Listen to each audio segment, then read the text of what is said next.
Ya, bismillahirrahmanirrahim. Assalamualaikum warahmatullahi wabarakatuh. Saudaraku, muslimin dan muslimah dimanapun berada, alhamdulillah, salatu wassalamu ala rasulillah amma ba'dah. Kembali kita lanjutkan ngaji hadis Nabi Muhammad Shallallahu Alaihi Wasallam. Kesempatan yang berbahagia ini yakni tentang anjuran untuk berzikir pagi dan petang. Ini banyak sekali manfaatnya, bisa menjadi antivirus keimanan, antivirus kehidupan, bisa menjadi baju besi, bisa menjadi security system kita, supaya kita diberikan perlindungan oleh Allah Subhanahu wa Ta'ala, diberikan petunjuk, diberikan pertolongan oleh Allah Subhanahu wa Ta'ala di awal pagi, di awal hari, di setiap pagi dan petangnya. Mari kita simak sebuah riwayat hadis dari sahabat Abu Hurairah radhiyallahu an qala kana Rasulullah sallallahu alaihi wasallam idza asbaha yaqul Allahumma bika asbahna wa bika amsayna wa bika nahya wa bika namut wa ilaikan nusyur. Wa idza amsa qala misla dzalika illa annahu qala wa ilaikal masir. Diriwayatkan dari sahabat Abu Hurairah radhiyallahu an berkata, Rasulullah SAW setiap pagi dan petang beliau berdoa. Artinya, ya Allah, dengan kekuasaan-Mu aku memasuki pagi hari ini. Dengan kekuasaan-Mu aku memasuki petang. Dengan kekuasaan-Mu aku hidup. Dan dengan kekuasaan-Mu aku mati. Kepadamu lah tempat kami kembali. Bila petang hari, beliau membaca doa tersebut sama beliau menambahkan wa ilaikal masir, dan kepadamu lah tempat berpulang. Riwayat Imam 4.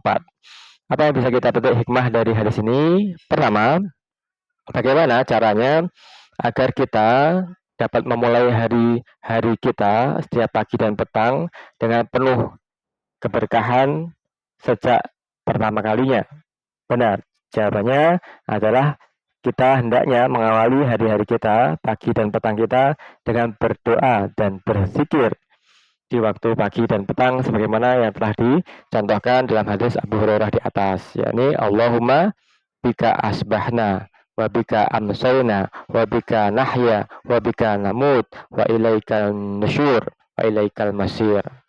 Ya Allah, dengan kuasa-Mu aku masuki pagi, kuasa-Mu aku masuki petang, kekuasaan-Mu aku hidup, kekuasaan-Mu aku mati, dan kepadamu lah aku akan kembali, dan kepadamu lah tempat kembali.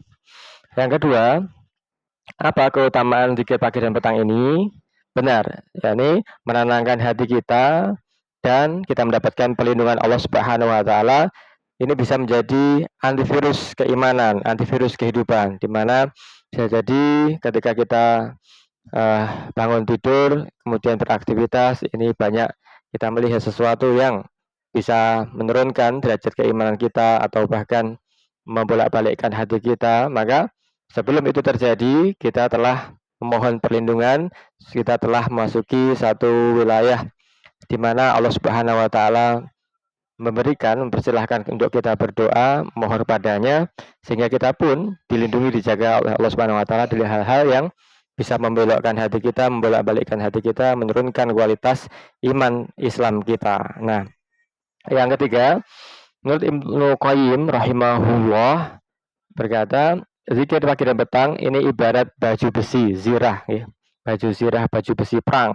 Semakin bertambah ketebalannya, maka pemiliknya semakin tidak terkena bahaya. Semakin kita yakin dengan doa ini, semakin kita sering untuk membacanya dan penuh keyakinan berharap pada Allah Subhanahu wa taala, maka baju besi ini menjadi semakin tebal dan bahkan bisa memantulkan kembali anak panah sehingga berbalik mengenai pemanahnya sendiri. Yang keempat, Ibnu Shalah rahimahullah berkata, barang siapa yang menjaga pengamalan zikir pagi dan petang ini pada sholat sebelum tidur, maka dia dihitung sebagai orang yang banyak berzikir kepada Allah Subhanahu wa taala. Orang yang banyak berzikir ini sangat bahagia, dia ibaratnya hidup dalam kehidupannya, tidak mati hatinya, dia akan diingat oleh Allah Subhanahu wa taala. Dalam Al-Qur'an Allah berfirman, "Fazkuruni azkurkum." Ingatlah kamu sekalian padaku, maka aku, Allah Subhanahu wa taala, akan mengingat kita. Yang kelima, Ibnu Katsir rahimahullah berkata, kenakanlah pakaian zikir. Zikir ini ibaratnya menurut Ibnu Katsir adalah pakaian kita, agar menjaga kalian dari kejelekan-kejelekan manusia dan jin. Selimutilah ruh-ruh kalian dengan istighfar, supaya menghapus dosa siang dan malam. Apabila ada sesuatu yang kalian benci menimpa kalian, maka kalian akan ridho, dan kalian akan yakin bahwa itu merupakan kebaikan yang ditakdirkan untuk kalian oleh Rabb kalian. Merupakan kebaikan yang ditakdirkan untuk kalian oleh Rabb kalian. Karena kalian telah berlindung kepada Allah Subhanahu wa taala. Inilah indahnya agama Islam, mengajarkan berzikir pagi dan petang untuk mengingat keagungan Allah, mengawali hari dalam lindungan Allah. Kita dijaga, dipelihara oleh Allah Subhanahu wa taala dimanapun kita berada. Semoga Allah Subhanahu wa taala senantiasa memberikan hidayah, inayah kepada kita sekalian, keluarga kita, anak orang kita sekalian, untuk dapat membaca zikir pagi dan petang dan berdoa mengawali hari kita. Semoga hari kita berkah, tambah indah, tambah bahagia dimanapun apapun kesibukan kita. Terima kasih. Assalamualaikum warahmatullahi wabarakatuh.